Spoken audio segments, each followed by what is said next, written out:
নমস্কার দর্শক বন্ধুরা, বেঙ্গল বিউগলে আপনাদের সকলকে স্বাগত জানাই। এই মুহূর্তের গুরুত্বপূর্ণ আপডেটগুলি চলুন এক নজরে দেখে নেওয়া যাক। 1 নম্বর, বড় পদক্ষেপ কেন্দ্র স্বরাষ্ট্র মন্ত্রকের।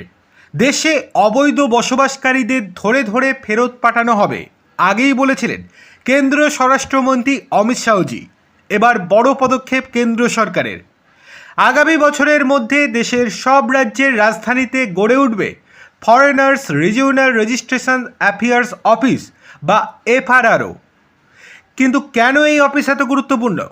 এই মুহূর্তে দেশব্যাপী বাংলাদেশি অনুপ্রবেশকারীদের ডিপোর্ট করানো বা তাদের দেশে ফেরত পাঠানোর ক্ষেত্রে গুরুত্বপূর্ণ ভূমিকা পালন করছে এফআরআরও।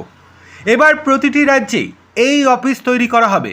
এতে ডিপোর্টেশন বা অনুপ্রবেশকারীদের ফেরত পাঠানোর প্রক্রিয়া আরও দ্রুত এবং সহজ হবে। দেশের সব বিমানবন্দরের নিরাপত্তা এবং ইমিগ্রেশন পরিকাঠামো খতিয়ে দেখতে বিমানবন্দর কর্তৃপক্ষ এবং অসামরিক বিমান পরিবহন মন্ত্রকের সঙ্গে বৈঠকে বসেন কেন্দ্রীয় স্বরাষ্ট্রমন্ত্রী অমিত শাহজি। এই বৈঠকেই তিনি নির্দেশ দেন দেশের সব রাজ্যেই এফআরআরও অফিস করে তুলতে হবে।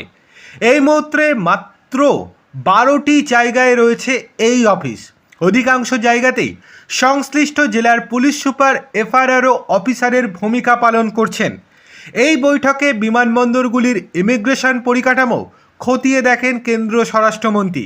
প্রসঙ্গত, বাংলাদেশ সীমান্তে অনুপ্রবেশের কারণে জনবিন্যাসের বদল, সীমান্তে বেড়া দেওয়ার কাজ কতটা এগিয়েছে, এই সংক্রান্ত সমস্ত বিষয় নিয়ে আজ রিপোর্ট নেবেন কেন্দ্রীয় স্বরাষ্ট্রমন্ত্রী অমিত শাহজি। তার কাছে রিপোর্ট জমা দেবেন সীমান্ত লাগোয়া জেলাগুলির পুলিশ সুপাররা। সুতরাং কেন্দ্রের যে এই পদক্ষেপ একটা বড় ভূমিকা পালন করতে চলেছে, সেটা আর বলার অপেক্ষা রাখে না। চলে আসি পরের গুরুত্বপূর্ণ খবরে। অভিষেক বন্দ্যোপাধ্যায়ের ডিজে মন্তব্যের পরিপ্রেক্ষিতে করা সিআইডি তদন্তে এবার নতুন মোড়। এই মামলার সাক্ষী হিসেবে এবার তলব করা হলো গোসাবার বিজেপি বিধায়ক বিকর্ণ নস্করকে। বৃহস্পতিবার বেলা 12:15 নাগাদ ভবানী ভবনে সিআইডি দপ্তরে যান বিধায়ক। ডিজে মামলায় সাক্ষী হিসেবে তার বয়ান রেকর্ড করা হবে বলে সূত্রের খবর। ভবানী ভবনে ঢোকার সময় বিজেপি বিধায়ক জানান, গত 4 মে ভোট গণনার দিন তার গাড়ির ওপরে হামলার ঘটনা ঘটেছিল। তিনি আক্রান্ত হয়েছিলেন বলে দাবি করেছেন গোসাবার বিধায়ক।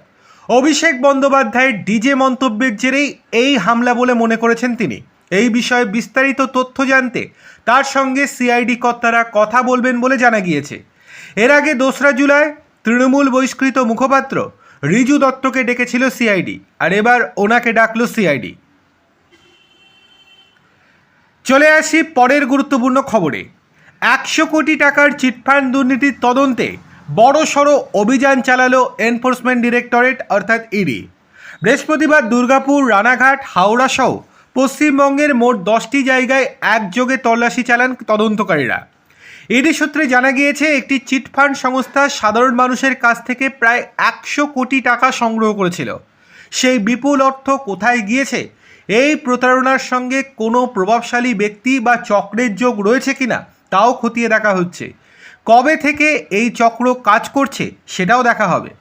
তদন্তকারী সংস্থার দাবি, প্রথমে এই ঘটনায় পুলিশের কাছে দায়ের হওয়া এফআইআরে প্রতারণার পরিমাণ প্রায় 20 কোটি টাকা বলে উল্লেখ করা হয়েছিল।